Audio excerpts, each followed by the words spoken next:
გამარჯობა. Აი გამარჯობა ჩემო რადო. მოგესალმებით. გამარჯობა.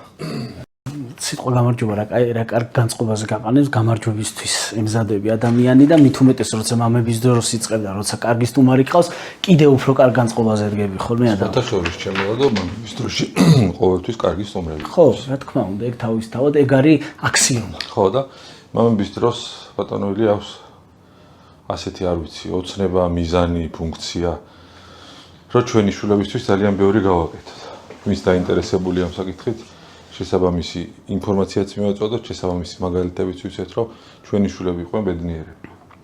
დღეს მით უმეტეს ისეთი თემა გვაქვს გადაცემისთვის, რომ პირდაპირ ჩვენ შულებს და ნებისმიერი ადამიანის შულისთვის იქნება, ნებისმიერი ადამიანისთვის კარგი იქნება, რომ თავის შულთან გაითვალისწინონ, იმიტომ რომ ბავშვები და მათი ხასიათი, რთული ხასიათი, მარტივი ხასიათი, რამდენად სწორია ზოგადად სიტყვა რთული ხასიათი აქვს ბავშვს, მარტივი ხასიათი აქვს, ძნელად ახსაზდელია, არავის ახსაზდელია ხასიათი და მოკლედ და მნიშვნელოვანი მამის როლი როგორია ხასიათის ჩამოყალიბებაში. და ამ ყველაფერზე ძანე? არა, ჩვენი მეგობრები მინდოდა. ხო, ჩვენი მეგობრები, კომპანია Suti Power-ი, თავისი არაჩვეულებრივი ჩურჩხელით, უძაფო ჩურჩხელით, ეს ხაზგასასმელია, არაჩვეულებრივი არომატებით, შოკოლადი, ბროწეული და სტანდარტული ყურძნის ჩურჩხელა და ასევე ჩვენი მედია პარტნიორი Fortuna Holding-ი, რომელიც ჩვენს გვერდით არის და კიდევ უფრო ცდილობს ჩვენი გადაცემის პოპულარიზაციას. ერთს დავამატებ ხოლოდ, ეს კი არა ორს. Suti Power-ზე კი ძალიან გემრიელია, ეკოლოგიურად სუფთა, მაგრამ ის מחარებს, რომ ქართული პროდუქტია, ქართული საქმე კეთდება და მადლობა მოკლედ ჩვენი მეგობრობისთვის და იმ საქმისთვის, რასაც აკეთებს და მადლობა Fortuna-ს, რომელიც ერთ-ერთი ყველაზე კოლეგიალური აღმოჩნდა და როცა ჩვენი ვიდეოები მიქონდათ ხოლმე, ყოველთვის სრულყოფილად უთითებდნენ, რომ ეს იყო მამების დროს ნამუშევარი და არის საკუთრებდნენ ხის ინტელექტუალურ საკუთრებას. ჩვენ რო გავერთეთ ამასობაში ამდენი საუბრით, კიდე გამარჯობა. წარვადგინოთ სტუმარი. ჩვენი სტუმარი დღეს არის ფსიქოლოგი და ფსიქოთერაპევტი და კოუჩი ილია ნიკაჭაძე, რომელიც გვესაუბრება ბავშვის ხასიათზე. დავიწყოთ მარტივად. მიდი. მამის როლი, ზოგადად ვიწყებ ამ კითხვით, როგორი მამაა ადამიანი, მაგრამ ამ შემთხვევაში რადგან ხასიათზე ფოკუსირდებით, მამის როლი ბავშვის ხასიათის განსაზღვრაში. იცი რა, თქვენი მოსვლა უკვე ჩემთვის ინსპირაციული იყო, და რაღაც საინტერესო ის მოვიდა გაცნობიერება, რომ გამარჯვებაზე საუბრობდით. და არის ესეთი მიმართულება ფსიქოლოგიაში, თქვენ ნეიროლინგვისტური პროგრამირება. და საინტერესო მიმართულებაა, თვითონ სათაურიც უკვე ძალიან საინტერესოა, იმიტომ რომ ხერას გვეუბნება, რომ ჩვენ ლინგვისტურად, ანუ ჩვენი საუბრით ვახდენთ ადამიანის ნეირონების პროგრამირებას. და რას ნიშნავს ეს? აი რას ნიშნავს? როდესაც ჩვენ მიმართვის პირველივე ფორმა გვაქვს გამარჯობა, ეს ავტომატურად ქმნის პროგრამას, რომ ჩვენ ომში ვართ და უნდა გავიმარჯვოთ. ანუ სიტყვა გამარჯვებით შენ ადამიანის თავის ტვინში ქმნი, უკვე ჩარჩოს. თუ სად იმყოფება ის? ქმნი ცოტა უზნაძეც რო შემოვიტანოთ, განწყობას ქმნის საომარს. დააგვირით ჩვენ ზირთად ორი მიმართვის ფორმა გქონდა, ხო? უფრო ქართული მეხა სალამი, ქართული მიმართვა არ არის.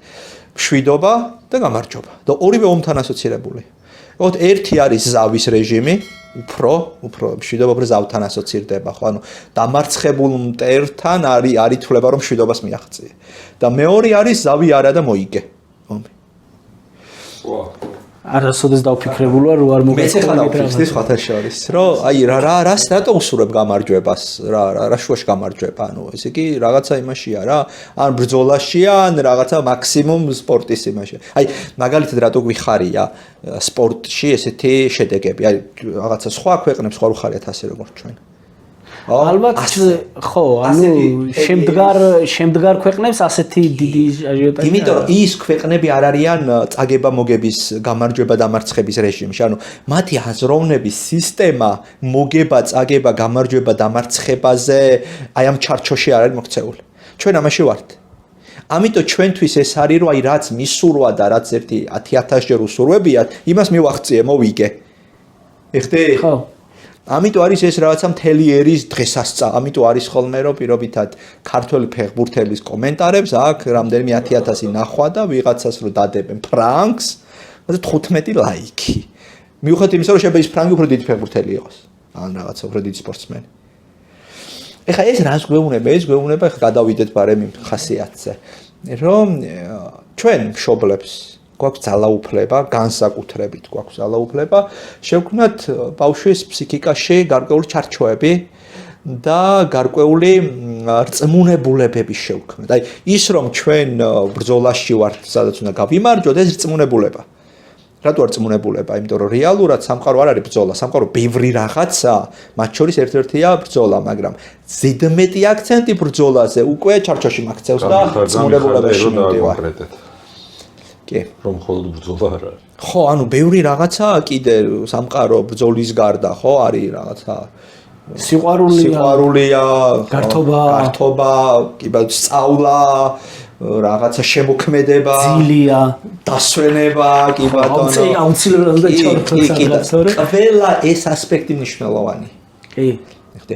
მოდი ახლა ბარემ გადავიდეთ მშობლის და მამის როლზე, ხო? ალბათ თავარი რაც უნდა აქ ვთქვათ, როდის იწყება მშობლობა.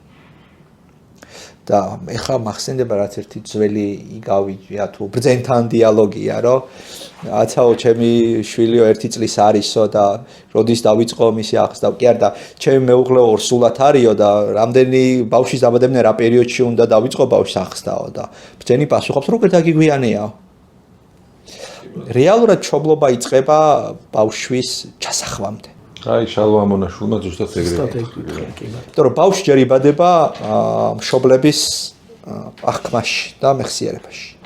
და აქ იწყება ყველა საინტერესო პროცესი, რა ფუნქცია და მიზანი აქვს ბავშვს მშობლის აღქმაში. რა მისია აქვს? და აქ შეგვიძლია ორად გავყოთ. უფრო ჯანსაღი მიდგომა შედარებით და შედარებით საყოველთაო მიდგომა, რაშიც ყველანი ვიხარშებით სამწუხაროდ. მე შვილი მჭირდება იმიტომ რომ რაღაც დანაკლისები შემივსოს. მაგალითად სიბერეში მომხედავს. ჩემი გაგრძელება, ანუ რასაც მე ვერ მივახციე, იმას მიაღწევს.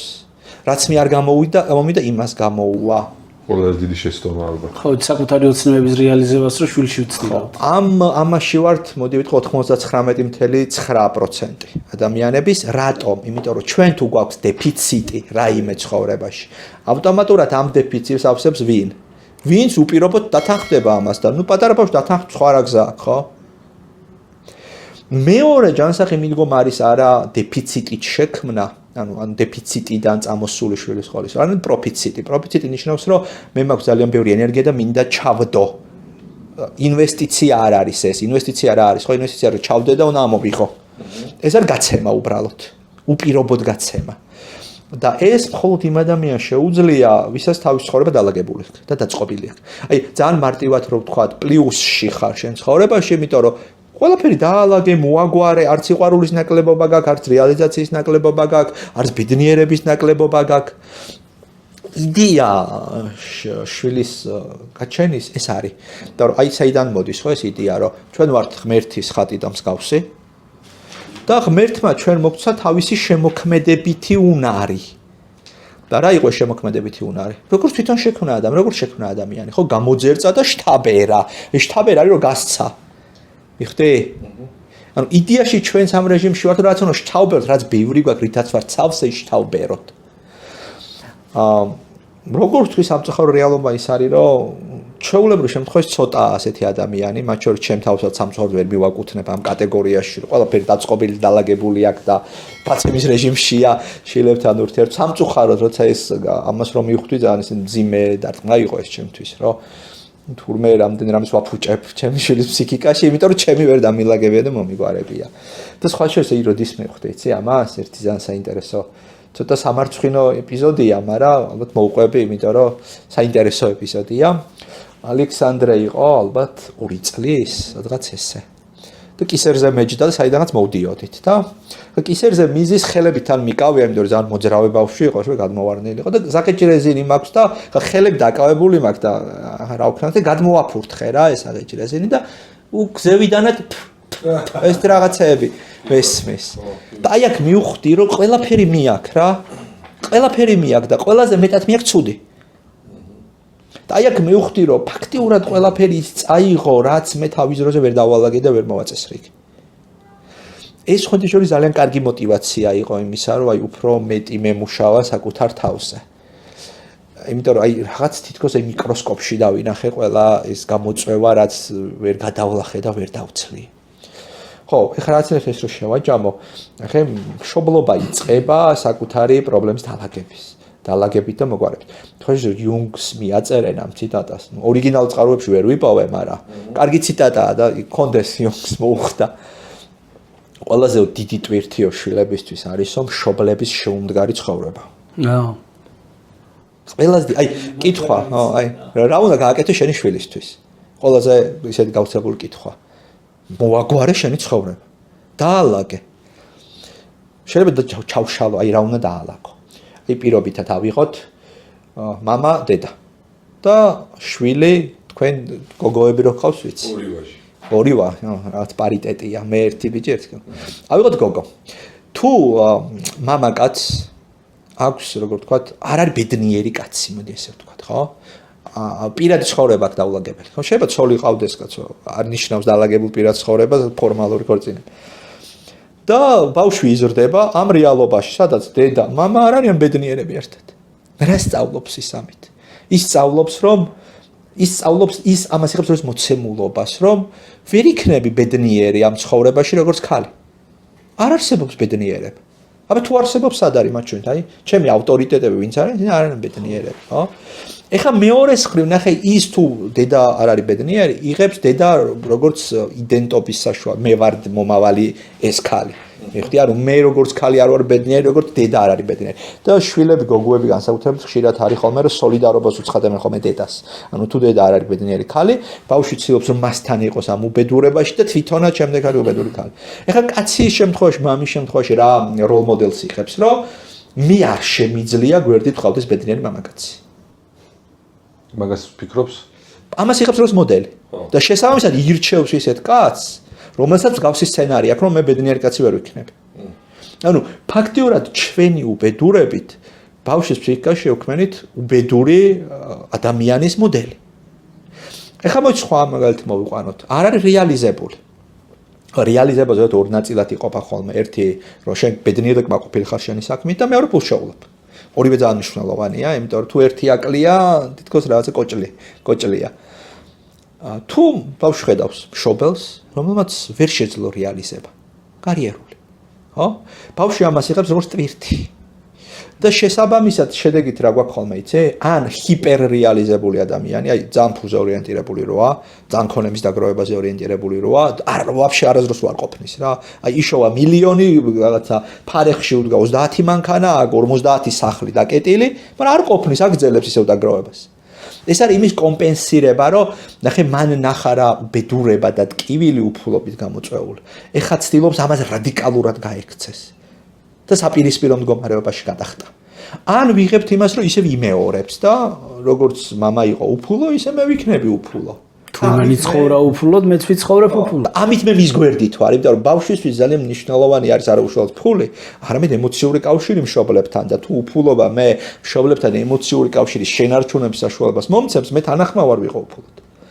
და სხვა შორის ის რომ ბევრი ადამიანი საქართველოში ამ პრობლემის წინაშე დგას, ეს საფუძველი აქვს. რომ მე სოლიდარობას უცხადებ სისტემას, საიდანაც წამოვედი და რა სისტემა იყო საბჭოთა კავშირი პირველ რიგში, რომელიც იყო რა, რომ რაღაცა ფული უნდა იყოს ადამიანს, ანუ უნდა იმყოფინო რაც გაქვს. ხო, ეხლა დათათუთაშხია, მაგრამ დაახლოებით ეგ ლოგიკა ქონდა საბჭოთა კავშირის, რომ ის რამდენი 70 მანეთი უნდა იმყოფინო ძმაო, სხვა გზა არ არის. და ჯამაგირი უნდა იყოს კაცო თუ რა. და არა კაცი, ხო. და ნახე სოლიდარობა მშობლებს, რომლების მეორე მხრივ სოლიდარულები იყვნენ ამ სისტემის მიმართ და ამით მათთან ემოციური კავშირი შენარჩუნა, იმიტომ რომ აი ეს არის ბავშვისთვის საკვანძო, რომ ფესვების გარეშე არ დარჩეს. აი ძალიან მაგარი ფილმია გიჟდები ფესვებზე, დოდო აბაშიძის გენიალური შესრულება და აი კარგად ჩანს როლი და მნიშვნელობა წარსულთან წინაპრებთან კავშირის, აი როგორ გვჭირდება და როგორი მნიშვნელოვანი არის ის, რომ მე ვგრძნობ, რომ უკან მამა მიდგას, ბაბუა მიდგას, პაპა მიდგას და მე მათი გაგრძელება ვარ და მე არ ვარ რაღაცა მოწყვეტილი სამყაროს. და ეხლა თემა არის, რომ მე თუ მჭირდება ამ ფესვებთან კავშირის შესანარჩუნებლად რაღაც ხებზე წასვლას თანახმა ვარ. იმიტომ რომ ფესვები უფრო პრიორიტეტულია. უფულობაზეც თანახმავარ, უბედურებაზეც თანახმავარ, ავადმყოფობაზეც კი თანახმავარ. ეხლა აი მანდაც მივალთ რომ თან ხშირად აი ბატონო ილია ცოტა პროტესტები გამიშთა ახლა რომ ის ცოტა ჩავშალოთ რაღაცეები რომ რაღაცნაირად ისე გამოდის რომ კარგად მინდა ჩამოვაყალიბო რომ პროტესტობა გამიშთა რატო აი ვთქვიგობ ყველანაირად ფული ვიშოვო შვილი დავაყენო სწორ გზაზე მე არ ამობს ფული მაგრამ იმპულს რასაც შევოლო ყველაფერს მიმართავ ჩემი შვილის რაღაცა მომავლის უზრუნველყოფისთვის ამ შემთხვევაში რა ის უნდა დარჩეს ბავშვს უფულო მამა თუ მამა რომელიც ზრუნავს მის მომავალს ძალიან კარგი აქცენტია ზრუნვა ბუნებრივია მშობლები ვიგულისხმობ კი ჩვენი ამოცანა არის აი მშობლის თავი ამოცანა არის ბავშვი მოვამზადოთ რეალური ცხოვრებისთვის ანუ სახლმა უნდა შექმნას მოდელი მსგავსი რეალური ცხოვრების თუ ეს მოდელი ზედმეტად ინკუბატორია ინკუბატორი ნიშნავს რომ არ შეესატყვისებარი ანუ ზედმეტად ფუფუნებაში თუ ზედმეტად ზრუნვაში გასვლა ინკუბატორია მიხვდე იმიტომ რომ ეს რეალობა არ შეესაბამება სამყაროს რეალობასთან ქუჩაში რომ გამოვა სამსახურში რომ წამოვა მასაც ექნება მოლოდინი ესე ზედ უნდა გადაყვეს ყველა მიხვდით არ ექნება მოლოდინი რომ გაცვლის რეჟიმში უნდა იყოს აი გაცვლის რეჟიმი რა არის იცი რომ მე ოკეი რაღაცას გიკეთებ მაგრამ ჩემ თავს უკეთებ ჯერ და მე შენ გიკეთებ ეს არის გაცვლის რეჟიმი ეს არის დასრული ურთიერთობის რეჟიმი თუ დავუშვათ სახში დასრული ურთიერთობის რეჟიმი ძალიან გვიანანელა შემოდის ანუ გვიანდანელა შემოდის რას ნიშნავს რომ ბავშვი დიდია მაგრამ მაინც მასზე ვართ ყველანი ზედმეტად ფოკუსირებული ეხლა რამოდესაც ამბობ დავუშვათ ანუ ზრუნველი მამა ვიქნები თუ ლუზერი მამა აი რა გამოდის ვერ ხვდები ხო აი გავშლე ასაკობრივად გავშლე რომ კარგად დავიჭე აი პირველად 5 თვის ბავშვზე რო ვარ ძალიან ფოკუსირებული მთელი ოჯახი ოკეია იმიტომ რომ მას ეს სჭირდება იმიტომ რომ ინფანტილურია პატარა ფერ არ შეუძლია მაგრამ 10 წლის ბავშვზე ესე რო ვარ უკვე ზედმეტია და ამით მას არასწორ აღქმას უჩენთ ურთიერთობის მაშინ კითხვა არის რომ როგორი უნდა ვიყო მასთან ურთიერთობაში უნდა ვიყო ასეთი რომ მე მაქვს ჩემი საჭიროებები რომელსაც ზრუნავ რომელსაც ვიკმაყოფილებ მაგრამ არ მავიწყდება შენი საჭიროებებით ანუ რო შევდივართ მე და შენ რესტორანში პირობითად საჭმელად და გვაქვს 100 ლარი ლიმიტირებული ჩვენი ბიუჯეტი მოდი ახლა ვიყიდოთ კარტოფილი ფრი რაღაცა ჩიფსები და რაღაცა სტრიპსები რაც ბავშვს უყვარს და მე დავრჩე მშიერი ეს არ არის კარგი მოდელი იმიტომ რომ ამით ბავშვი სწავლობს რომ ყველაზე გადაყვება რაც რეალობა არ არის მაგრამ მოდი ჯერ შენ აირჩი აი ნახე თან ჩემ თავს ძალიან წინ არ ვაყენებ მოდი ჯერ შენ აირჩი ერთი კერძი მე მივირჩევ მე შენ მე და სანამ გვეყოფა ბიუჯეტი იქამდე გვეყოს ამით ბავშვი სწავლობს თანასწორ ურთიერთობას და სწავლობს რომ რაღაცას იღებს რაღაცას გასცემს რაღაცას თმობს ეს მოდელი რაც ახსენე შეიცავს რისკს რომ ნარცისული სპექტრი ძალიან გაძლიერდეს ბავშვში აი რა არის ნარცისული სპექტრი მე ეგოცენტრული შეიძლება გახდეს ბავშვი და ძალიან კი ამიტომ მე ძალიან მიყვარს ერთი ჩემ სამაგიდო წიგნი არის დათო თოთაშო ვახსენე უკვე და დათო თოთაშოში არის ძალიან მაგარი ეპიზოდი როგორ გამოვიყვანოთ კაცი ჭამია თაგვები ხო კი შეიძლება ეს ავიღოთ როგორც ასე ვთქვათ ადამიანი რომლის ფსიქიკაც აღზრდის შედეგად ესე არ ჩამოყალიბდა ჯანსაღად არ ჩამოყალიბდა და იქ არის ორი მეთოდი ნახე და ორივე მეთოდს ერთ-ერთი შედეგი მოაქვს ერთი ეს არის სიჭარბის მეთოდი, როცა ბევრი აქვს რაღაცა და მეორე დეფიციტის მეთოდი. სხვანაირად რო ვთქვათ, სიჭარბე ზრუნვის ბავშვი იწევს ისეთი უარყოფით შედეგებს, როგორც ზრუნვის დეფიციტი. მე ერთი მეტაფორა მიყვარს ხოლმე ერთი ისტორიული ამბავი, რომ პომპეუს ულაშქრია დასავლეთ საქართველოში, ეგრისში. და ჯარის დიდი ნაწილიო პომპეუსმა დაკარგა არა ბრძოლაში, არამედ რიკოცეო კერძოთო თაფლი ჭამესო ბევრია და მოიწამნენო. ძალიან კარგი. ხო, რა მეტაფორაა ჩემთვის ნახე? ბევრი სიყვარული, აი როგორც ბევრი თაფლი არის მომწამლელი. ბევრი ზრუნვა, როგორც ბევრი თაფლი არის მომწამლელი. თან ახლა მოდი ვნახოთ, რა არის ამოცანა ჩემი როგორც მშობლის. ჩემი ამოცანა არის ბავშვმა დაიჯეროს, რომ მას შეუძლია და არა მარტო დაიჯეროს, გამოიმუშაოს უნარები რომელიც მას დაეხმარება წინააღმდეგობის დაძლევაში. მაგრამ როდესაც მე უკეთებ ყველაფერს, რა დასკვნამდე მედის ბავშვი ამ დროს? ავტომატურად გამოდის ყველაფერი, ვიღაც გაუკეთებს თელი ცხოვრება და ბრძოლის უნარიანობა ექნება მინუს სასრულო. კი, ინფანტილური იქნება საბოლოოდ. სხვათა შორის ბოდიში გაწყვეტინებ 90-იან წლებმა ჩვენ თაობას აი ეგ მისცა ბრძოლის უნარი. და ზრუნვა ცოტა იყო. ზრუნვა ცოტა იყო, სამწუხაროდ მშობლებს არ ქონდათ დრო იმისთვის, რომ ჩვენზე ეზრუნათ და ჩვენი თაობა მეტნაკლებად ზუსტად რომ ძალიან ბრძოლის უნარია განსხვავებით ახლანდელი თაობისაგან. კი. უბრალოდ მანდ ხა მეორე უკეთესობა იყო ზრუნვის ნაკლებობის პრობლემა. მეტმა დაიფაროს ჩვენი შვილებიც და ჩვენ შემდგომ შვილებიც რომ 90-იან წლებში გავასაშუალო. ხო, რა თქმა უნდა, მე კი არ მივტირი და ის მაგრამ უბრალოდ კი. ნახე, როდესაც მე უკეთებ ბავშვს ყველაფერს, ბავშვის განცდაში ეს არის რომ მე არ შემიძლია. ეხტე? მე თუ შემიძლია ის რატო აკეთებს? მოდი ახლა რამოდენიმე მაგალითი მოვიყვანოთ, იმიტომ რომ აქ ასაკს ძალიან დიდი მნიშვნელობა აქვს. ანუ პირობითად ჩემი გოგონა მაშო ეხლა ხდება 7 თვის. და ხამე გაიღვიძა ტირის. მუცელი აწუხებს. ვერ მეუბნება ტირილი მისი ერთ-ერთი კომუნიკაციის ენა. ავიყვანე ხელში ცოტა რაღაცა სითბო იგრძნო, ცოტა ჩახუტება, ემოციური ხარდაჭერა იგრძნო, რაღაც ბევრის მერე გაჩვენდა. ეხლა რა მოხდება იმ შემთხვევაში თუ არ ავიყვან? ახლა ის რჩება დიდი პრობლემის წინაშე მარტო. ეს მისთვის დაუძლეველი პრობლემაა, ხო? ის ვერ ადგება და წამალს ვერ დალევს, ხო? ის ვერ ადგება და რაც თბილ წყალში ვერ ჩაჯდება, რომ დაურბილდეს მუცელი, ხო? და მის განცდაში ეს იქნება რა, რომ მე არ შემიძლია პრობლემის დაძლევა, მე უსუსური და უნარო ვარ. ანუ ეს იქნება მისთვის მარცხის გამოცდილება პრობლემთან მიმართებაში. ამიტომ ასეთი გამოცდილება თუ ბევრი ექნება, როდესაც ის გაიზრდება და ამ პრობლემის წინაშე დადგება. ის უკვე ამ პრობლემას შეხედავს უკვე წაგებული პოზიციიდან. რა გამოცდილებებიც აქვს მანამდე? ნახე? ანუ აქ მშობლის ზრუნვა ძალიან მნიშვნელოვანია და ეხლა ეს ისეთი თემა აქტუალური, იმიტომ რომ ძალიან ბევრი პედიატრის რეკომენდაცია არის, რომ რეჟიმში უნდა ჩასვა ბავშვი, უნდა შეაჩვიო ადრია ესეთი პატარა ბავშვისთვის ეს ძალიან რა. ადრია, იმიტომ რომ ამ ასაკში დისციპლინაზე უფრო მნიშვნელოვანი არის მან მიიღოს პრობლემის დაძლევის გამოცდილებები მშობლის მხარდაჭერით. ეხლა 2 წლის რო გახდება, მე შეიძლება დისციპლინა შემოიტანო, მე შეიძლება შემოიტანო, რომ აი შენ დააგდე და შენ აიღე და აბა მოდი ჯერ შენიც ჩავეჭა. ხო, პასუხისმგებლობების აღება რაღაცა თავის გაფუჭებას. კი, ცოტას დასრულება პატარასთან ძალიან მხარდამჭერები უნდა ვიყოთ. ძალიან და აქ მნიშვნელოვანი არა რეჟიმები და რაღაცები, არამედ მე შენ გვერდით ვარ და ჩვენ ერთად ამას მოვერევთ. არა, რო იზრდება ბავშვი. შემდეგ ჩვენ გვჭირდება რა? რომ ბავშვის ფსიქიკაში გაჩნდეს გამოცდილება, რომ ჩემითაც შემიძლია დავძლიო. ამიტომ რა ვშვებით ამ დროს, რომ ვაკვირდები თუ წაიქცა და თავად შეუძლია ადგომ ადგეს.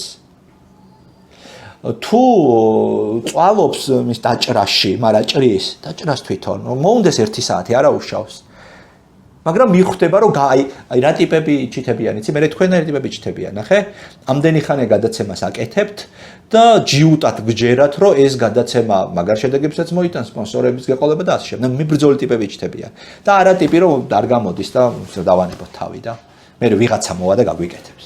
და ამ დროს ვიღაცა გააკეთებს და თვითონ მიიღებს შედეგს, იმიტომ რომ იბრძოლა. რა თქმა უნდა, აბარა, ანუ ეს ძალიან მნიშვნელოვანი უნარია, რომელიც ჩვენი დახმარებით უნდა გამოიმუშაოს ბავშვმა, ჩვენი ჩართულობით უნდა და აი ყველაზე რთული სხვა შორის ეს არის ახსნაში, რომ განსაზღვრო, სად ჩაერთო და დაასაფართო და დაიხმარო და სად უბრალოდ უყურო. ეხლა აი ამის სიტუაციური განსაზღვრაა ძალიან რთული. ეს კითხვა უნდა დავსვახლა ბატონოვილი აუცილებლად ზოგადად პოპულარული არის ხოლმე სოციალურ ქსელებში ფსიქოლოგების ვიდეოები, უამრავი კომენტარია და ხშირად შეხვედრია მათ შორის ჩვენს ვიდეოებზე ცოტა ასაკიანი ხალხი წერს ხოლმე დაახლოებით ასეთ რაღაცას, რომ სად იყო ჩემ დროს ამდენი ზრუნვა. აბა მაშინ როგორ იზრდებოდნენ და კარგი კითხვა. ეპოქებს შორის განსხვავება უნდა გავითვალისწინოთ. მაშინ იყო ძალიან როგორ ვთქვათ, სოციალური ეპოქა იყო. აი მე რაღაცა იტალიურ ეზოში გავიზარდე და ხა ჩემ აღზრდაში ალბათ მონაწილეობა მიიღო თელმა სამშაბათო. და იმ ხალხის ეს რაღაც ერთგვარი პროტესტი პრინციპში ლეგიტიმურიც არის, იმიტომ რომ ისინი ესე იყვნენ. კი, და მათ შემთხვევაში თემა ის იყო, რომ ეს მხარდაჭერა მოდიოდა ბევრი ადამიანისგან, ერთისგან, არ მარტო მშობლებისგან არ მოდიოდა. ანუ შეიძლება მშობელს არ ეცალა, მაგრამ შე რო იტირე, იქ მეზობელმა გაიგო, გამოვიდა, ამ გაყენან ჩაგეხუტა. და ჩემთვის არ აქვს პრინციპული მნიშვნელობა ვის მხარდაჭერა. მთავარია მე ხო წარმატებული გამოცდილება მქონდეს პრობლემის დაძლევის და ეხა ნინო იზრუნებს თუ ნათელა არ არის განსხვავება ამაში ჩემთვის. მიხვდი? და ეხლა საკმაოდ ცივი ეპოქაა. მიხვდი? ეხლა ძალიან მაფრუსტრებელი ეპოქაა. ხო, მაგრამ ადამიანი ხო იგივე დარჩა. თუ რაღაც არ ვიტყვი რომ იგივე დარჩა ადამიანის სოციალური განზომილება შეიცვალა ეხლა აღარ ვართ ესე სოციალურები აი ხა მაგალითად ჩემს ერთ მეზობელს ვიცნობ ისიც ისე შორიდან არა და 4 წელი არ არა და იტალიურ ეზოში რა ამბობ ხო იტალიურ ეზოში ყველაფერი ერთმანეთზე ვიცოდით რასაო ვიღაცას რო კარტოფილი გაუთავდა უკვე ვიცოდით და გამქონდა სანამ ის მიხვდებოდა რომ გაუთავდა მე უკვე მიმქონდა კარტოფილი მიხდე აი რეგიონში სხვათა შორის დარჩა მაინც მსგავსი აი დიდი ქალაქის პრობლემა უფრო ის რასაც ამბობ რომ შეიძლება წლები გავიდეს და კარის მეზობელი ვერ გავიცნო. ამიტომ ეხა გეტყვი კარგ რაღაცას. აი ალბათ დაფიქრებულ ხართ რატომ არის ამდენი ფსიქოლოგიური პრობლემა საზოგადოებაში. ეს არის ერთ-ერთი უმთავრესი მიზეზი, იმიტომ რომ ის მხარდამჭერი გარემო, გამკურნებელი გარემო იყო. ანუ აი პირობითად პროფესიები ხო ჩდება ახალ და პროფესიები მეტო ჩდება, რომ საჭიროება ჩდება. ეხლა ფსიქოთერაპევტი საჭიროება იმიტომ გაჩნდა, რომ მანამდე ფსიქოთერაპევტის როლს ითავსებდა სოციუმი და წარმატებით, რომ დაждდებოდი ყავაზე, თურქულ ყავაზე. მეზობელთან კი იჭორავებდეთ, დაიცლებოდეთ. თლათ იგივე ეფექტი არ ქონდა, მაგრამ ახლოს არის თერაპია, იმიტომ რომ კათარზისის პრინციპია ისიც, რომ იქ რო ეტყვი, რომ ვაიმე ვღელავ, იმიტომ რომ ჩემი შვილი ახლა აბიტურიენტია, აბარებს, აქ ის თერაპიული ეფექტი ფაქტიურად მიიღე. გამიგე? და შესაბამისად ჩვენ ამ რეჟიმში ვიყავით 24 საათი. ეხლა ვიღაც თერაპიაზე დაიწყო, ერთი დღე ხო და იკვირა 7 დღე გქონდა ეს. მიხდი? დღე-ღამე არ ქონდა თან. ხო, თან არ ქონდა მნიშვნელობა დღე-ღამე. ეს ძალიან მნიშვნელოვანი ნიუანსი და დეტალია, რომ ეხლა ჩვენ შვილებს ბევრად დიდი მშობლებს ხარდაჭერა შეიძლება. ბევრად არჩევადრი. ბევრად აი ჩათვალეთ, რომ 100 ჯერ მეტი ჭირდება. და რომ აქ ცალკე თემა არის საფრთხეები სოციალური ქსელების. რომლისგანაც დაცვის ერთადერთი გარანტია, სხვა არანაირი გარანტია არ გვაქვს. ერთადერთი გარანტია არის მშობელთან, მშობელს ქონდეს ბავშვთან აქტიური კონტაქტი. და რომ ფაქტიურად ძალიან დიდი რისკის წინაშე ვდგავართ, რომ შვილები წაგვართვა სოციალურ ქსელებს. ბატონო, უფროსი რა ასაკის არის თქვენი? 12-ის ხდება ახლა ოქტომბერში. აი, მაშინ ამ მიმართულებით თქვენი გამოცდილება გაგვიზიარეთ სოციალურ ქსელებთან ტელეფონთან მიმართებაში. ძალიან კარგი კითხვა. პირველი რაც გავაკეთე, მეც შევედი იმაში, რაშიც ის არის. ანუ მეც ვთამაშობ იმ თამაშებს, რასაც ის თამაშობს. ერთად ვთამაშობთ. ეხლა ეს რატო იყო მნიშვნელოვანი, ნახე. დავინახე როგორი რთულია გაჯეტების გადაგდება. მარტო სერიოზულად ძალიან რთულია. იმიტომ რომ მათ ერთ თამაში გადმოვწერეთ მე და ალექსანდრე, ბროუსტარი ქვია. რამდენიმე წლის წინ ისე შევჯექი, რომ ბოლოს წავშალე. და ერთადერთი გზა ამ თამაშისგან თავის დაღწევის იყო წაშალე. ეხლა ეს რატო იყო მნიშვნელოვანი, იმიტომ რომ ეხლა არ ვარ ძალიან მკაცრი, მომთხოვნი და რითვერ დადე ტელეფონი ტიპი. იმიტომ რომ რაღაცა შემთხვევაში გამომცადე, რომ ესე მარტივი არ არის შეელიო ამას. და რაც თორე მივხვდი რა პრინციპი არის, რაც ანუ აი ამ მიჯაჭულობას რა იწევს მივხვდი. ნახე, და აქ უკვე ბავშვის ტიპას გააჩნია, ხო? ხა, ჩემი და ალექსანდრეს შემთხვევაში მიჯაჭულობას იწევს სწრაფი დოფამინის, სწრაფი გამარჯვების ეფექტი. ისევ გამარჯვებასთან მივედი რა. ბოლოს ვთამაშობ 10 წამში შემიძლია გამარჯვების გემო მიიღო. მიგემო. ხო და ეხლა რეალურ ცხოვრებაში ამას ვერ ვიზავ. რეალურ ცხოვრებაში ერთი წელი უნდა იშრომო, რომ ეს გამარჯვების გემო მიიღო. რა მაგარი რაღაცა თქვით. აი, ყველაფრის ალბათ ეგ არის. მეც მაქვს ბევრს თამაშობ ხოლმე სამწუხაროდ. მართლა ეგ ეხლა გავაცნობიერი ალბათ, რომ აი სწრაფი გამარჯვებები იკმაყოფილებს ძალიან ბევრ რაღაცას. მე შაშს თამაშობ ხოლმე და შაშიც ფაქტობრივად სწრაფი გამარჯვება, იმიტომ რომ 2 წუთი გაგრძელდეს პარტია 3. გეტყვი ახლა ჩემ კიდევ ერთ გამოსილებას ჭადრაკი ძალიან მიყვარს გიჟდები. ძალიან ინტელექტუალური სპორტია. მაგრამ ახლა ნახე, ეს პრინციპი აქ გადმოვიტანე და ვთამაშობ 3 წუთიან პარტიებს. ბლიცებს. რომელიც ზუსტად იგივე არ მნიშვნელობა აქვს ახლა ის ჭადრაკი არ არის, სადაც უნდა იფიქრო სტრატეგიებზე. აქ არის კაპ. იგივეა. ეხლა ნახე, მე რატო ვქენი პირველ რიგში ეს, იმიტომ რომ მე გავიარო ეს გზა, როგორ შეიძლება შევამცირო გაჭედე. და ძალიან კარგი რაც აღმოჩენები გავაკეთე ჩემ თავზე. მაგალითად ჭადრაკს როგორ შევეშვი. მაუსი მოვიშორე. და მაუს გარშე სწრაფ ჭადრაკს ვერ ვითამაში. ხო. ნახე, ეხლა ეს ძალიან მნიშვნელოვანია. ნახე რას მივხვდი და იმუშავა. ეხლა ვიღაცა იტყვის რომ აი თუ მოგინდა წახვალ იყიდი. კი, სანამ ჩავალ სითიმოლში აქედან და მაუს ვიყიდი. აი ეს ეიფორია გამარჯვებს გადამივლის. ეხლა აქედან რას მივხვდი თავად თემას. ბოდიში, აქ შეიძლება და ყოფილიყო სხვათა შორის სითიმოლის რეკლამა. და ნებისმიერი ტექნიკის მაღაზია, სადაც ვიტყოდით რომ აი ილია წავა და იქ იყიდის მაუს. მაგრამ იყავით ეგრე. ბევრს ვილაპარაკებდი უფრო. რა თქმა უნდა. რას იყიდით? კი ბატონო, კი. ეხა ეს ძალიან საინტერესო რაღაცამდე მიმიყვანა. თემამდე დაუშვით აზარტული თამაშების შეზღუდვა, ნარკოტიკების შეზღუდვა. ეხა მე ამის ექსპერტი არ ვარ, მაგრამ ჩემ გამოცდილებაში შემიძლია ვთქვა, რომ თუ არახელმისაწვდომია, ეზრდის იმის შანსს რომ არ გამოიყენო. ეხლა ძალიან ბევრი დებატებია ამის გარშემო, რომ ეხლა რას მოგცემს ეხლა პირობითად უარი ნარკოტიკი რო არ იყიდება მაშინ რა ქვია, მაღაზიაში რა ხეირი. აი ეს ხეირი, რომ სანამ შენ წახვალ და იშოვი, გაქვს დრო გადაიფიქრო. გაქვს დრო რომ აი ეს იმპულსი, რომელიც გიბიძგებს ამის გამოყენებისკენ, რაციონალურ ასპექტში გადაიტანო. მიხდი? ეხლა მე მათ ფეხით ან სკუტერით მოძრაობ ხოლმე, სანამ ჩავიქროლებ მაღაზიამდე, იმდენად რაღაცა ბევრი ემოცია გამოვცადე უკვე, რომ ჩავედი აღარ მინდა. ამ სიტყვას ვიტყვი, აი ეს მუღამი გაკ დაკარგული ხო, რა თქმა უნდა, იმ მუღამი ის არის რაღაცა ტალღაში უნდა მოყვეს ეს რა, აი ტალღაში რომ აუ ეხა დავაჩაუჯდები რა. მიხდი? მეორე რაც მივხვდი ეს არის რომ რასაც მაძლევს თამაში ის შევქმნა უფრო საფუძვლიანი და ჯანსაღი გზით. ნუ პირობითად გამარჯვება თუ მინდა წავიდე ფეხბურთი ვითამაშო. ნუ ხა ფეხბურთი უფრო დინამიური ახლოა, მიხდი ხა რომ დავждე რაღაცა ვისწავლო ტრენინგ პროგრამა გავაკეთო, დინამიკა ნაკლებია. ეს უკეთესი ვერსია, მაგრამ ყველაზე თუ ის არ გამოდის, მაშინ ეს მაინც იყოს რა, უფრო ჯანსაღი ალტერნატივაა რა. ანუ პირველ თუ ალკოჰოლს, კაი ალკოჰოლი მაინც და დაახლოებით ეგეთი ლოგიკაა და არა რაღაცა.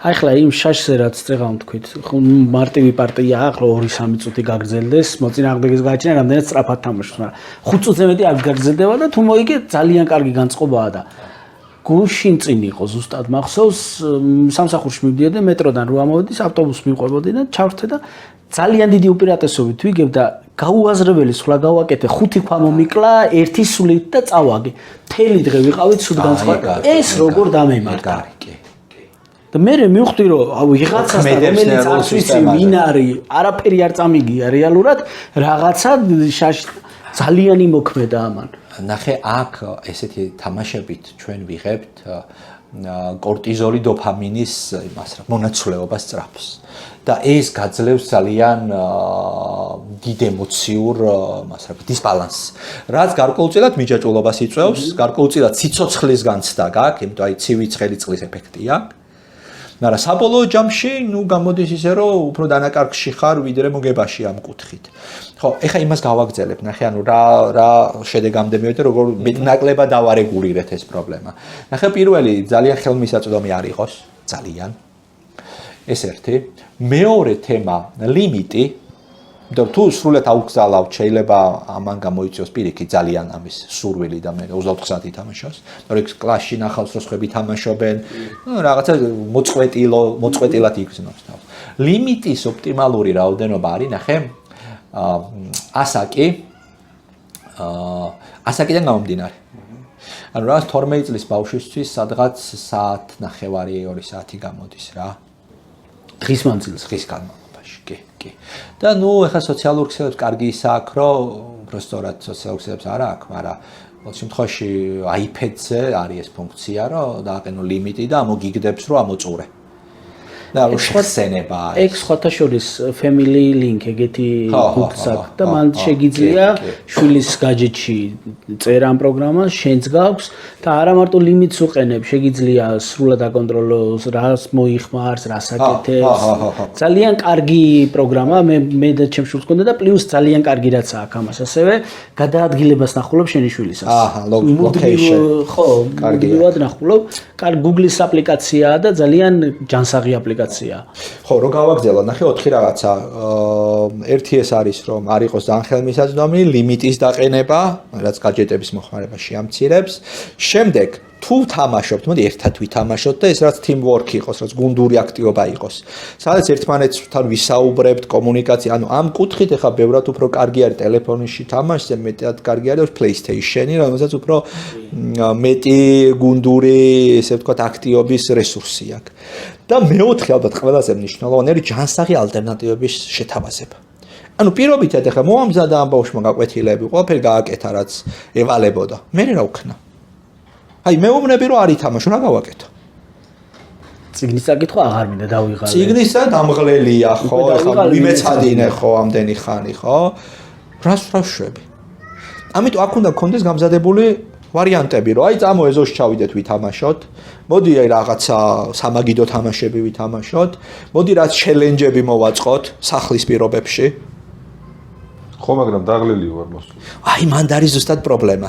ნახე, მე არ მაქვს რესურსი, რომ ბავშვი ჩავდო. აქ არის პრობლემა, მიხვდი?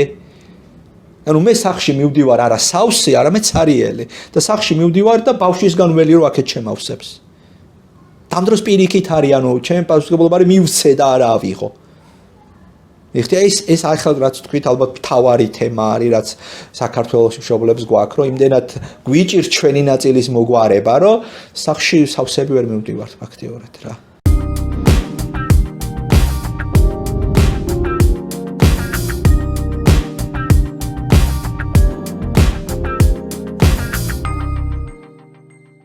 ერთი ასეთი ამბავი მინდა მოუყვე ახლა ისე რაღაც ზრუნველობაზე და ჰიპერზრუნველობას რო ვეძახით. ბებია მყავდა საოცარი ჭიათურელი, ცხრუკვეთელი, მერი ბიწაძე და სოფელში როცა ჩავდიოდით ხოლმე ქათამს დაკავდა ბუნებრივია ახლა იმერეთში. თვითონ ყოველთვის მიირთმევდა ხოლმე ქათმის ფეხებს. შენ გიტოვებდა იმას. და დანარჩენი ნუ გაგვინაწილე. პირველი თუ როცა აიღებ და ყველა ვიცოდით რომ მერი ბებოს უყვარდა მოკლედ ქათმის ფეხები. სულ მაინტერესებდა რატო იყო ეს, რატო ჭამდა სულ ქათმის ფეხებს და მე რო გავიზარდი ან მამაჩივა მითხრა აღარ მახსოვს. იმიტომ ჭამდა რომ ჩვენ უბრალოდ უკეთესი ნაწილები შევხვედროდა. მერი ბებოსთვის ეს იყო განსაკუთრებული ზრუნა და საოცარი ადამიანი იყო. მაგრამ რამდენად სწორია, მოდი რას ვწავლობდით მაშინ ბავშვები, რა გვშებოდა იქიდან, რას ვიღებდით, ასეთი მზრუნველობა. ლამაზი ისტორია. მე მგონი სადღაც მოყოლილი გაქვს, იმიტომ რომ მახსოვს ეს ამბავი. სხვებისგანაც გამიგონია, მაგრამ გულწრფელად ვამბობ, ჩემ ოჯახშიც იყო. ესეთი ბებოები ყავდნენ. ძალიან ლამაზი ისტორია, მოდი ესე ვთქვათ, პოეზია. მაგრამ მე პოეზია ძალიან მიყვარს, გიშდები, მაგრამ არ უყურებ ესე სტანდარტულად, როგორც ვთქვათ, ლამაზი და ვცდილობ უფრო სიღრმე დავინახო. ხო, აი სიღრმეები მაინტერესებს. კი ბატონო, ნახე, მე მაგალითად რას ვიზავდი? აკეთებს ის და რა გავლენას ახდენს ბავშვებზე და ასე. მე მაგალითად რას ვიზავდი, მე ამით დავიწყებ. მე პირველში ვიკითხავდი, ბავშვებო, რომელი ნაჭერი გინდათ? იმიტომ იქნება მეც ფეხები მინდა. ანუ ჩვენ გგონია რა, იცი რომ ზრუნვა არის მოქცე ის რაც მე მგონია რომ გჭირდება. ეს არ არის ზრუნვა. ზრუნვა არის მოქცე ის რაც შენ გგონია რომ გჭირდება. ანუ პირობითად მე ხარ რომ მოხვედი ყავა შემოგთავაზეთ. და მე მეგონა რომ ეს ზრუნვა იყო. მაგრამ ეს ზრუნვა არ არის. მე რაღაცა გავიტრაფახე ჩემი კარგი ყავით ფაქტიურად. ზრუნვა იქნებოდა რომ აი რა გჭირდებათ მეგობრებო რომ უფრო კომფორტულად იგრძნოთ. ყავა, ჩაი, წყალი, ან იქნებ ჯობია თავი დაგანებოთ და გაცადოთ თქვენი საქმის კეთება. მოდი ახლა კიდე გადავიდეთ იმაზე რა შედეგი შეიძლება ამას მოყვეს. აი პირობითად ამას უყურებს შვილი გოგონა. და მისთვის შეიძლება ეს იყოს რომ ქალობა ნიშნავს მსხვერპლად შესწირო საკუთარი საჭიროებები. შეიძლება ეს იყოს. ამას უყურებს ბიჭი და მისთვის შეიძლება ეს იყოს რომ აი ზუსტად ესეც სოს მოვიყვან რომელიც მთელ თავის საჭიროებებს ჩემზე აწყობს. და ჩემ შვილებზე.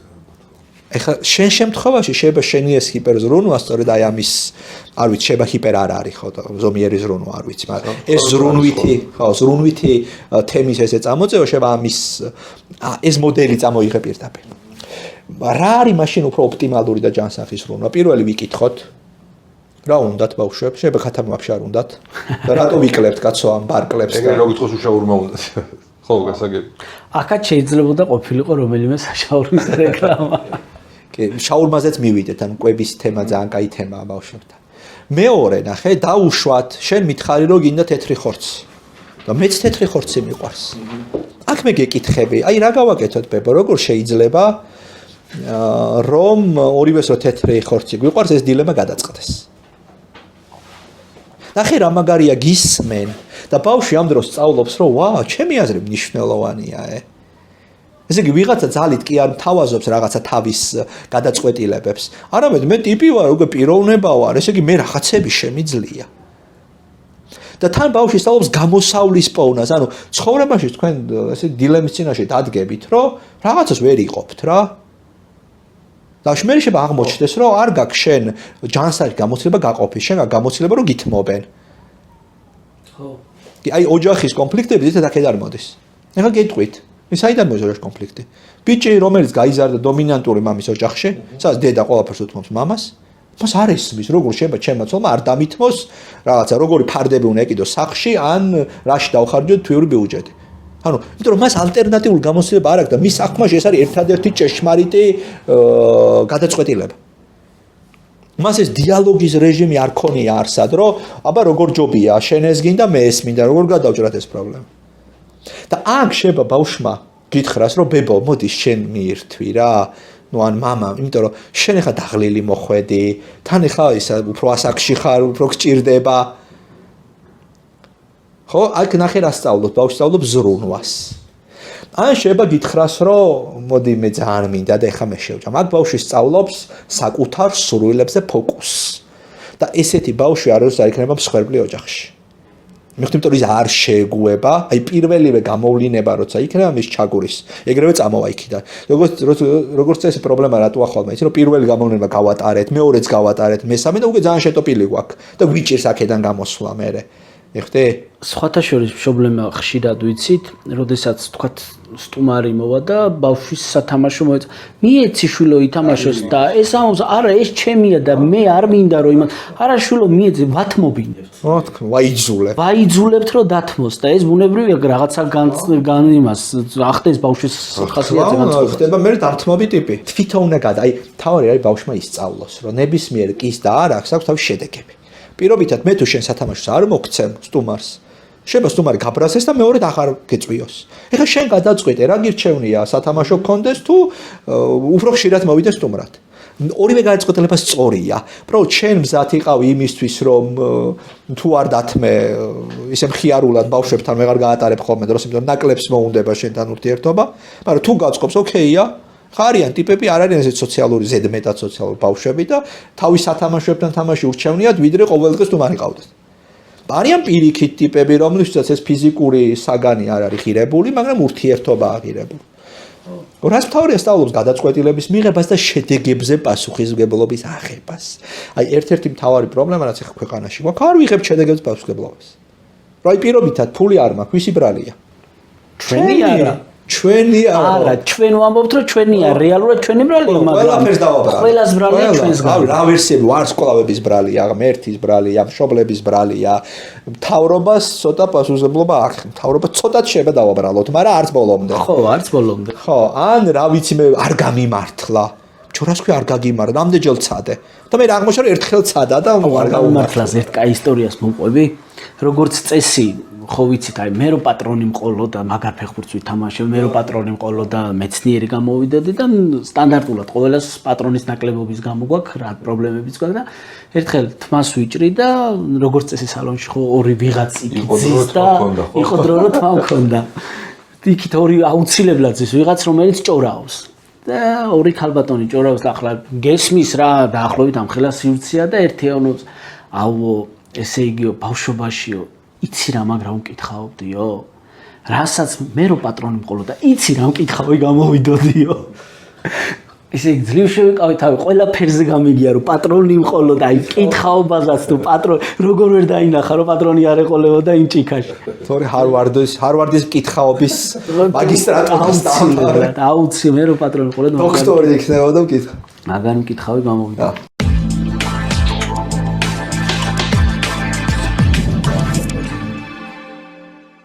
ხასიათით დავიწყეთ და პრინციპში ხასიათებს ვსაუბრობთ და თუ აქვს ხოვობა ბატონოელია დედას და მამას, ანუ რომელი უფრო ახდენს ბავშვის ხასიათზე გავლენას თუ არ აქვს მნიშვნელობა? ეხლა ისეთი რაღაცა უნდა ვთქვა, შეიძლება არ მოგეწონოთ.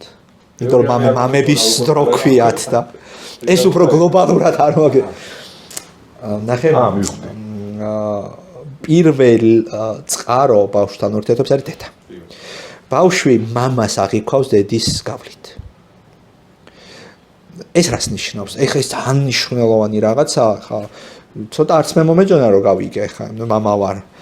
მაგრამ მეც გამოვიარე და გარდაუვალია ეს. ანუ ფაქტიურად ბავშვი იმ დოზით მიდის მამამდე, რა დოზითაც დედა მეუშვებს და მიიყვანს. შეიძლება საერთოდ არ მეუშვას, შეიძლება მთლიანად დაადელეგიროს. ეს ქვეცნობიერა თუ გაცნობიერება? არა, ქვეცნობიერი ხა ეს გააზრებული ცხადი არ აქვს. ანუ ფაქტიურად დედა წყვეტავს ბავშვის ცხოვრებაში ვინ რა დოზით იქნება. რატო წყვეტავს? იმიტომ რომ დედა არის ღმერთი. ეხლა რო შევადაროთ ოჯახი არის ოლიმპოს მთა. დედა არის ზევსი. რომელიც ყველაფერი შეუძლია. შეუძლია მოგწეს დიდი ძალაუფლება, რაღაც ღმერთად გაქციოს ან პირიქით ჩამოგართვას. შვილი გოგოა თუ არა აქვს მნიშვნელობას ეს.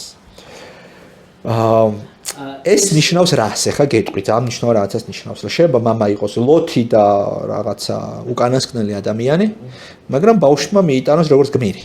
იმიტომ რომ დედა მიიტან, ხო, ანუ შეიძლება მამა იყოს რაღაც უკანასკნელი ლოთი, ნარკოდამოკიდებული, რაღაცა, მაგრამ დედამ ბავშვამდე მიიტანოს ეს როგორც გმირი. ეხლა და ბავშვის საქმაში მამა იყოს რაღაცა დიდი ფიგურა.